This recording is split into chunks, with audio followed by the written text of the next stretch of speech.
It was another scorching hot day in New York, but that didn't stop thousands of people from crowding the docks along the Hudson River. The scene looked and sounded like the 4th of July. Bands played patriotic tunes as men, women, and children on both sides of the Hudson cheered and waved small American flags. Even the SS Manhattan was dressed for the occasion, with its red hull, white superstructure, and red, white, and blue funnels. Planes circled overhead, and out on the water, boats sounded their horns and shot streams of water high into the air in celebration.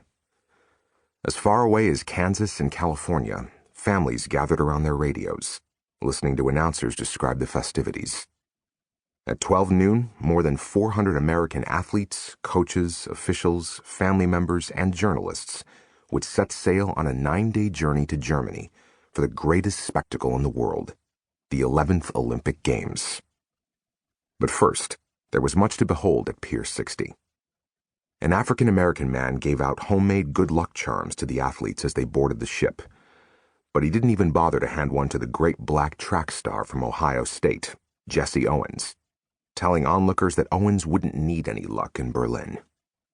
Up on deck, a group of female athletes, there were a record number of them on this U.S. Olympic team, gathered in 2 rows for a photo. One woman called out, "We're going to bring home the bacon, aren't we, girls?" And her teammates let out a big cheer. And who was that sprinting up the gangplank onto the boat? It was Willard Schmidt, all 6'9" of him, a skinny Nebraska farm boy who was the last man added to the U.S. Olympic basketball team. He hurried on board so nobody could stop him. Just being on this ship and on this team felt like such an improbable dream, he was afraid somebody would pinch him and it would all be over. Next came Schmidt's USA basketball teammates, including 5 more players from the Globe Refiners, his amateur team in McPherson, Kansas, 7 from the Universals of Los Angeles, and 1 college player from the University of Washington. The Olympic team had been assembled by merging the 2 best amateur teams in the country, along with the 1 college player, after a qualifying tournament in New York, where the Universals came in first and the Refiners second. The men who followed Schmidt onto the ship included Frank Frankenstein Lubin, a hulking 6'7" center, assistant coach Gene Johnson, stylishly dressed and talkative as usual, and his soft-spoken brother, Francis, a star of the team. Along, too, came Sam Balter from L.A., and his buddies Art Molnar, Carl Schei, and Carl Knowles. Lumbering aboard came big college Joe Fortenberry, the gentle giant from Happy, Texas.